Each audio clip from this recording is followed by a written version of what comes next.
Hi guys, this is Vitaly with AFT Dispatch and A2C Logistics, and in today's video, I'd like to speak with you about how we just might be closing out 2022 with a railroad strike. But first, roll the intro.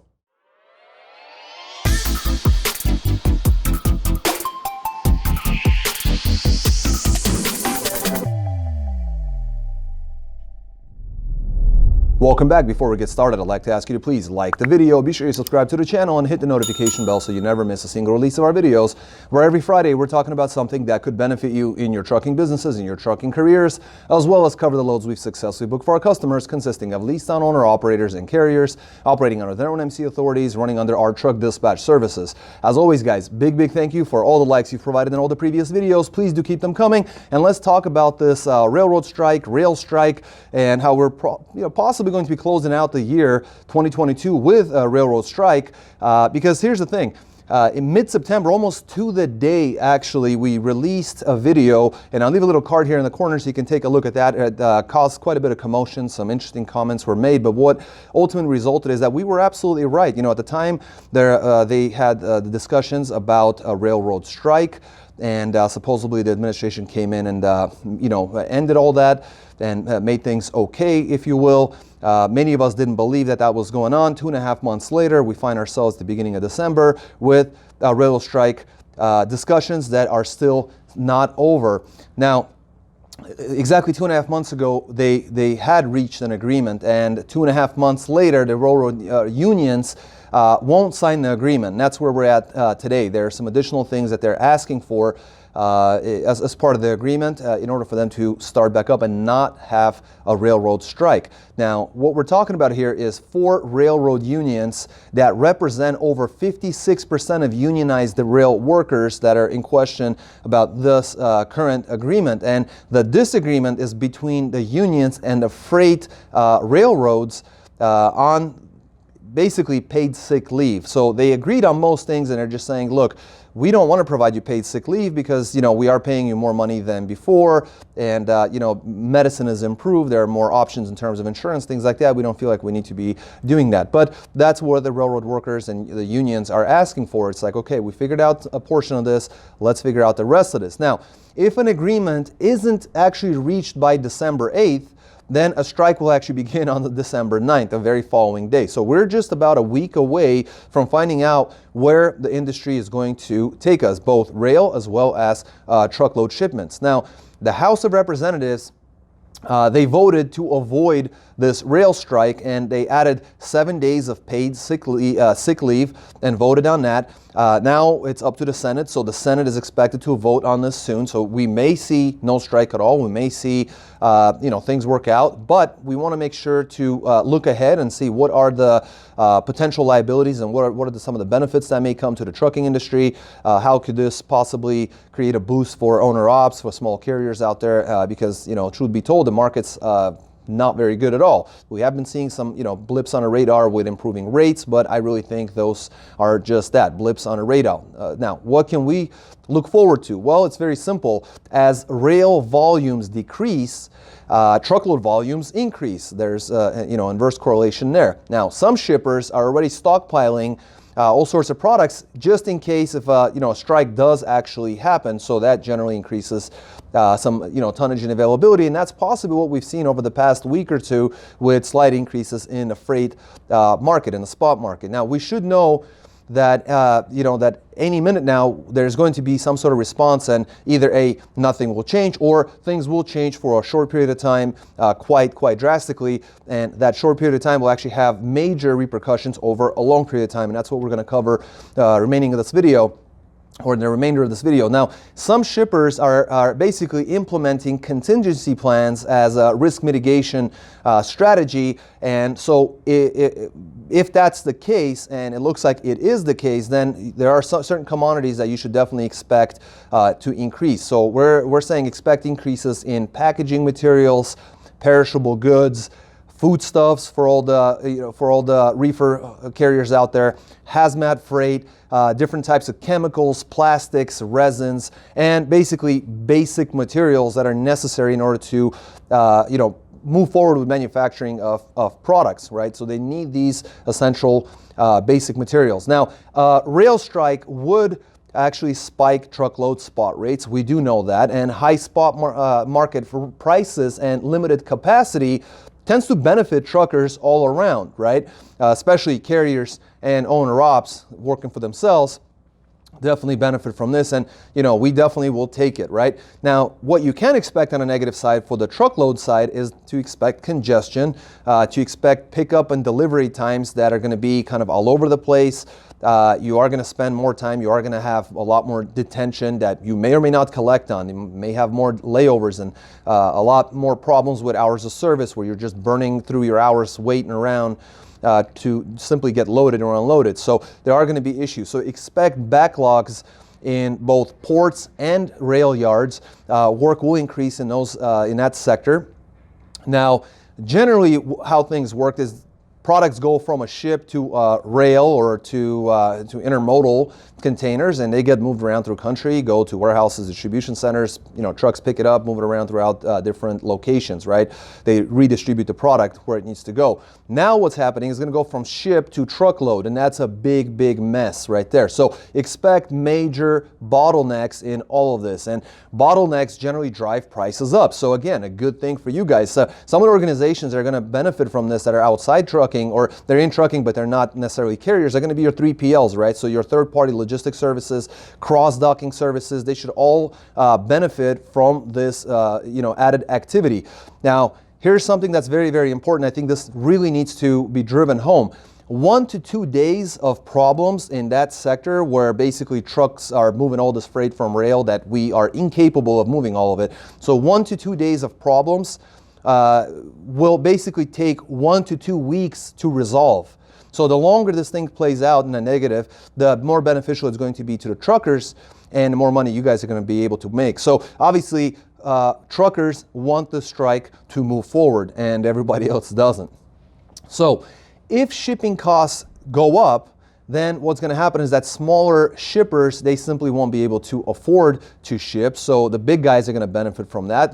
Benefit in what sense? They're going to overpay, but at least they're going to get their stuff moved, right? And at that higher cost, that's going to translate to your bottom dollar. And definitely, like I said, we will take it because there simply aren't enough trucks in America to cover all the shipments that are going over rail. It's impossible, and it would take forever just to be able to basically palletize all the stuff and put it into a truckload type of a shipment. So mainly who this is going to hurt is going to be your mom and pop businesses. They're going to be hurting the most. The smaller companies, smaller manufacturers, smaller shops, stores, what have you, they're going to hurt the most. And as consumers, you'll feel it at the pump, basically. The reason for this, how this correlates to fuel, is because more than 90% of all the ethanol that's used in fuel is transported using rail, right? So if rail stops, your fuel is going to go up, consumption is going to go up, and plus trucks are going to use a lot more diesel fuel, and a lot more ethanol is being used, added to diesel, and more to gas as well with some of the new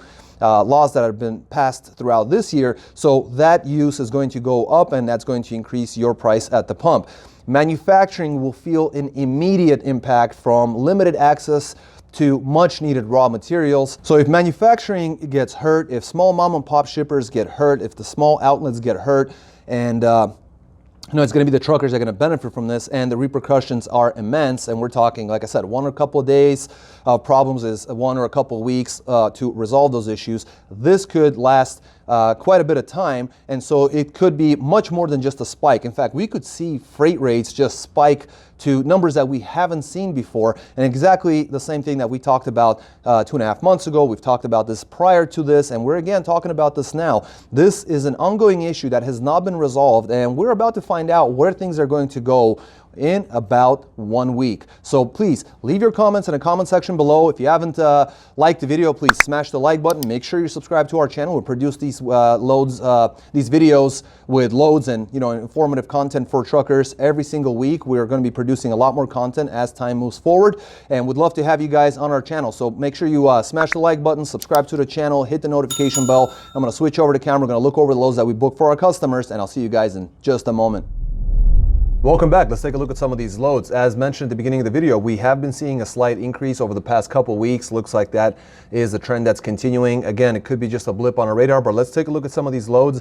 Vans and reefers today. We're going to start off with a reefer. Did very well. Coming out of Morrison, Tennessee to Sand Lake, Michigan with a 42,000 pound load of nurseries, 45 degrees on a reefer, 642 miles, booked at $1,400, got them $218 a mile.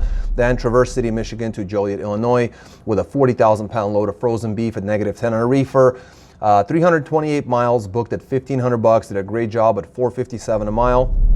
Then Wilmington, Illinois to Memphis, Tennessee, 30,000 pound load of frozen food, again -10 on a reefer, 490 miles this time, booked at $2,400 this time, got them $490 per mile on the way back to Tennessee. Then out of Covington, Tennessee with a 1 pick 2 drop to Danville, Illinois and Joliet, Illinois, back to Chicago area, 37,000 pound load of palletized candy, 50 to 60 degrees on a reefer, 524 miles, booked at $1,400, got them $267 a mile. Did an excellent job. 7 days, actually this one was only 5 days on the road. This is a really good one. It's a reefer, ran Monday to Friday, 5 days on the road, grossed $6,700 in their 5 days, an excellent rate of $338 per mile on their 1,984 loaded miles. Excellent job. $6,700 in 5 days.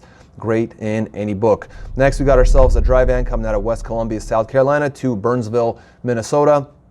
Longer run, 42,000 pound load of bags, 1,223 miles, booked at $2,688, got them $220 a mile. Then out of St. Cloud, Minnesota to Winchester, Virginia, another long run with a 42,000 pound load of Red Bull.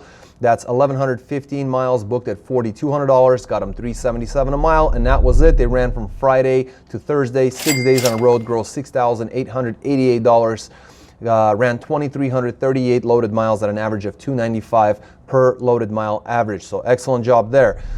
Next, we got ourselves another dry van coming out of Kingsport, Tennessee, going to Princeton, West Virginia with a 42,000 pound load of FAK, 132 mile short run, booked at $899, got them $681 a mile. Then Berkeley, West Virginia to Lynchburg, Virginia, another short one, 43,000 pound load of baled scrap paper, 165 miles, booked at $758, got them $459 a mile. Short little quick runs. Then Alta Vista, Virginia to Emporia, Virginia with a 40,000 pound load of metal products, 124 mile quick run for $900, got them $726 a mile. They finished off with Cambridge, Virginia to Columbus, Montana with a 44,000 pound load of auto parts, 2,093 miles, booked at $4,741, got them $227 a mile on a ton of miles. Ran from Tuesday to Monday, not a full week, grossed $7,298. Ran 2,514 loaded miles at an average of $290 per loaded mile average. Excellent job. Next, we got a reefer with just one load, 6 days on the road, coming out of Seattle, Washington, going to Gloucester, Massachusetts with 40,000 pound load of frozen seafood, 3,078 miles, booked at $7,950 on a single run, got them $258 a mile, and they did that in 6 days. Again, grossed $7,950 in 6 days, $258 per mile. Did a coast-to-coast run at 3,078 loaded miles. Excellent job. Next, we got ourselves a dry van coming out of Meta, Missouri to Laramie, Wyoming with a 40,000 pound load of pet food, 864 miles, booked at $3,150, got them $365 a mile. Then Gering, Nebraska, going to Buckeye, Arizona, longer run, 44,000 pound load of bottled water with 1,027 miles, booked at $2,500, got them $243 a mile on a respectable amount of miles. Finished off with Goodyear, Arizona, going to Denver, Colorado with a 40,000 pound load of FAK, 823 miles, booked at $1,700, got them $204 a mile. Did an excellent job, 7 days on loads here. Friday to Friday, grossed $7,350 in 7 days, ran 2,723 loaded miles at an average of $270 per loaded mile. Then we finally got our last one for the week. This is a team dry van coming out of Woodburn, Indiana, going to Rome, Georgia with a 42,000 pound load of empties. I'm assuming empty pallets. 595 miles, booked at $1,600, got them $269 a mile.